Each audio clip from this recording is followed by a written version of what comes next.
Gracias, Delia. Saludamos a través de la vía virtual a nuestro último entrevistado en este jueves. Estamos haciendo los procedimientos técnicos para tener una óptima entrevista con el ingeniero Fernando Benalcázar. Él es director de Olami en el Ecuador, ex viceministro de Minas. Con él vamos a hablar sobre la situación que se mantiene todavía en la locación de Palo Quemado, en la provincia de Cotopaxi. Ingeniero Benalcázar, buenos días. El líder de la CONAIE... Buenos días, Edgar, qué gusto en saludarle. El gusto es mío. El líder de la CONAIE, Leonidas Issa, ha calificado de miserable, estúpido e ignorante al presidente de la República. Él ha rehusado responderle, ha hecho alguna mención el día de ayer en términos generales a que no permitamos que un pequeño grupo de conchudos y atrasapueblos detengan el desarrollo del país. No sabemos si el destinatario fue Leonidas Issa de aquello, pero al parecer el jefe de Estado no quiere tener un debate con el líder de la CONAIE. Issa señaló esto hace 2 días a propósito de lo que sucede en Palo Quemado. Él responsabiliza al gobierno de lo que él llama acciones injustas, no contemporáneas. Apoyar a la minería en estos tiempos para Issa es un despropósito. Bueno, ¿qué es lo que hace el líder de la CONAIE? Ingeniero Benalcázar, buenos días. Buenos días, estimado Edgar, disculpe por no estar presente. Usted podrá ver por qué no estoy presente. El tema que una persona se refiere así al presidente de la República definitivamente confirma que lo que uno no aprendió en la casa, en la cuna, las buenas maneras, un título de ingeniero ambiental no le va a dar. Creo que el presidente ha sido muy inteligente en la forma como se ha manejado en ese tipo de cosas, está muy bien asesorado. Ahora, con respecto a Palo Quemado.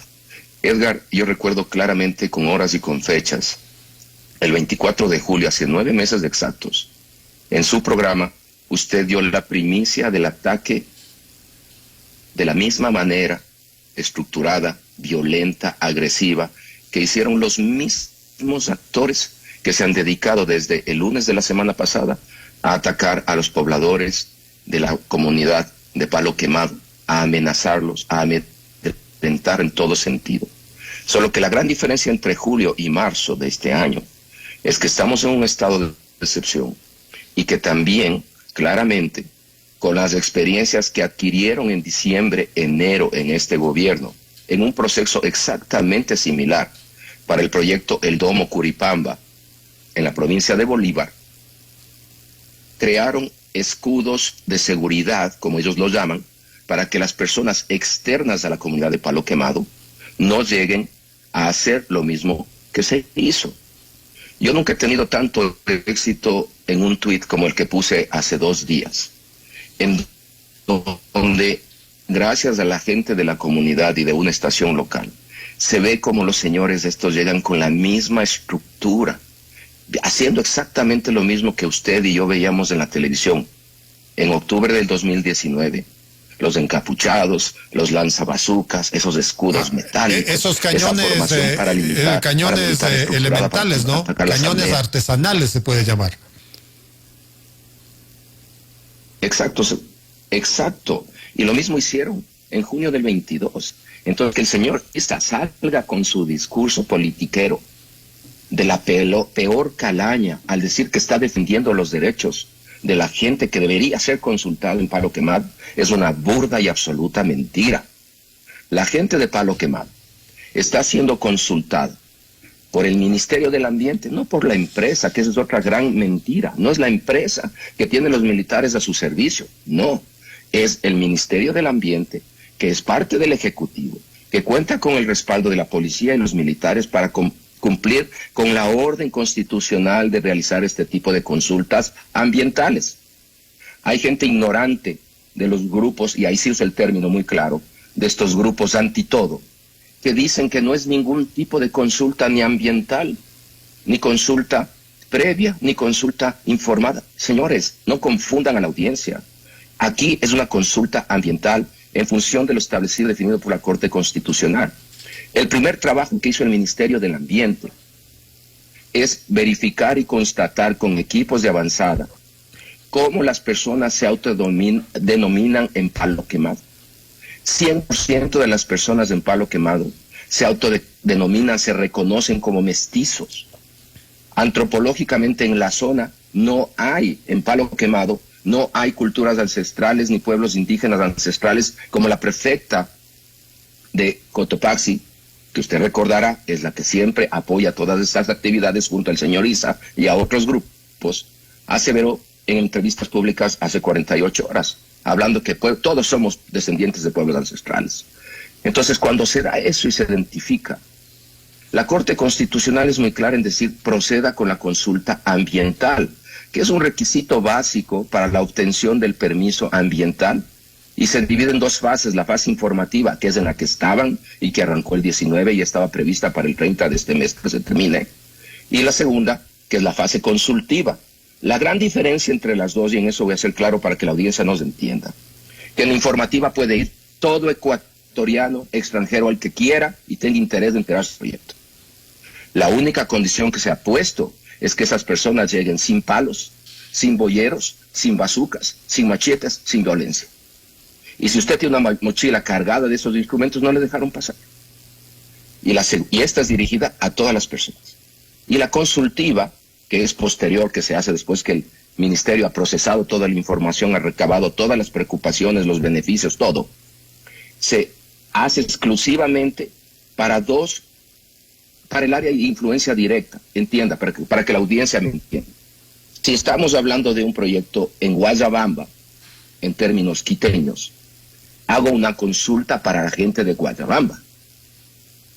No pueden venir toda la gente que vive en Machachi, en La Tacunga, en Guajaló, a mi consulta consultiva que hago yo para los de la influencia directa. El área de influencia directa son dos comunidades en la zona que toda la vida han vivido con la minería, con la gente de la mina de La Plata y la gente de San Pablo de La Plata.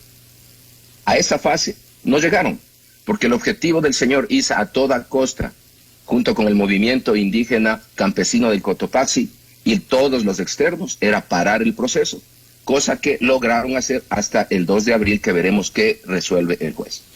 Bueno, pero las cosas están saliendo de proporción, ¿no? Hay 37 militares heridos y 9 civiles heridos. Eso mereció la protesta y la advertencia del jefe del Comando Conjunto de las Fuerzas Armadas. Ayer hubo atentados contra el agua de palo quemado, contra las tuberías de agua de palo quemado. Ellos no tienen en este momento el servicio de agua potable. Siguen las refriegas, exactamente como se ha visto en las redes sociales, con estos disparos, con estos cañones artesanales, elementales. Tal como usted dice, lo que vimos aquí en Quito, en nuestras calles, en octubre de 2019 y en junio 2022. Ha habido protestas acá frente a la Embajada de Canadá, del propio Issa. Ayer hubo protestas frente al Ministerio del Ambiente que fueron dispersadas por la fuerza pública. Bueno, ¿qué va a pasar aquí, pues? Yo creo que la posición del señor almirante Jaime Vela es digna de respeto y es una buena representación de la posición firme que tiene el presidente Noboa. El presidente Noboa creo que no deja de sorprender a muchísimos ecuatorianos, cuando es el único presidente que sale formalmente y reconoce que la minería tiene que desarrollarse en este país con miras a que el país crezca económicamente. Y estas actitudes, que sí son terroristas, que a mí me disculpen, el tema que usted hace referencia al agua no fue de hace una hora, de hace una semana, de hace 2 días o 3 días, fue a comienzos. Una de las primeras actividades estratégicas en combate es aislar el agua. Y usted vio las tomas y las escenas. Yo puse un tuit muy explícito con esa información también que vino de la zona, donde se vuela una tubería de aproximadamente 8 o 10 pulgadas y la seccionan no en una parte, es con tanta hazaña y con tanta maldad que en los sitios más críticos seccionan en 10, 12 partes, de tal manera que este proyecto que dejó a 170 familias sin agua potable ha generado una situación de riesgo. Y eso es lo que quieren. La gente asustada, sacan unas decenas. Es que solo había 20, 30 personas en la consulta informativa. ¿Por qué no sacan la primera escena donde habían 160 personas, considerando que son apenas 1.200 habitantes, incluidos mujeres, niños y ancianos, en Palo Quemado? Para que las personas que no conocen, que yo sí conozco el lugar, cuando uno está en la vía Aloac Santo Domingo, sube por un camino de montaña, que ahora es medio lastrado, y llega a un punto después de 45 minutos en donde a mano derecha se mete a una pequeña población que es Palo Quemado, y el camino continúa hacia la zona de las Pampas, Sichos y demás. Pero esa población es tan pequeña y la actividad que ahí se da es la cañicultura, algo de ganadería. La gente aspira y está muy alineada con el tema de volver a tener trabajo. ¿Por qué? Porque por generaciones, antes de que venga este proyecto, ahí hubo una gran mina de plata en la época que nosotros nacíamos ni existíamos, Edgar. Y estuvo operando por casi 40 años una extracción. Y esta mina, de ahí el nombre del proyecto, y esta mina dejó ciertos pasivos que son de beneficio en el plan integral de la empresa para reconformar, arreglar y remediar lo que alguien dejó hace decenas de años. Y la gente conoce que las oportunidades de trabajo están ahí. La gente sabe que van a vivir mejor. Pero cuando llegan estos grupos totalmente externos, haciendo el comparativo, aquellos que vienen de Machachi, Guajalola, Tacunga, para hacer un proyecto en Guayabamba, como ejemplo, ellos nada tienen que ver, no están ni en la zona de influencia directa del proyecto, ni indirecta, pero tienen que generar el caos. Y esto el gobierno no va a permitir. Yo tengo firme convicción que el presidente Noboa toma decisiones en serio y las ejecuta. Bueno, la consulta está en este momento suspendida por la acción de un juez multipropósito del Cantón Sichos, porque el alcalde del cantón lo solicitó. Él dice que la consulta ambiental no guarda los requisitos del caso. Ahora, lo que ha generado discusión es que en su providencia el juez establece una suerte de criterios de militantes, ¿no es cierto?, antimineros, incluso que estuvieron en la Corte Constitucional. Sí, es triste ver esa resolución del juez con el respeto que se merece, pero creo que desde el punto de vista legal, el gobierno y el ejecutivo a través de sus abogados la pueden refutar de la A a la Z.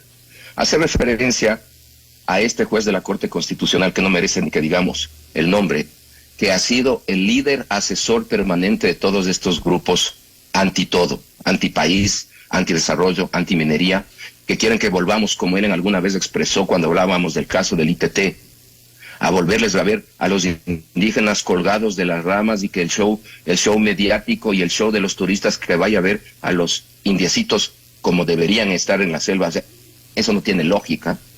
Un país tiene que desarrollarse. La inversión extranjera es el único camino.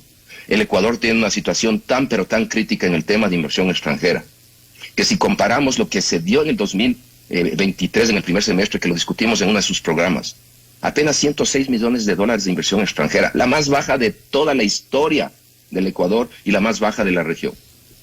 Comparativamente con 860 millones del 2022 en el mismo periodo. Creo que eso fue uno de los motivos porque el presidente tomó esa decisión sin precedentes, única, de irse al mayor evento mundial de minería e invitar hacia la inversión extranjera hacia el Ecuador. Entonces no podemos nosotros imaginarnos que el país puede crecer.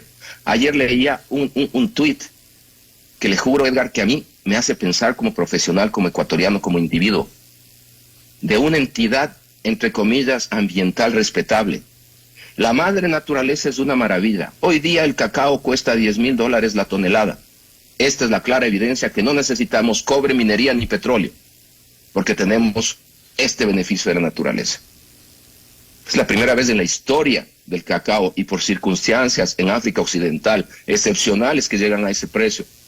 ¿Es eso sostenible? El consumo mundial de cacao puede comparar usted con el consumo mundial de minerales críticos, cobre, litio, oro, plata, vitales para la transición energética, que eso sí es constante y de una demanda para las próximas décadas.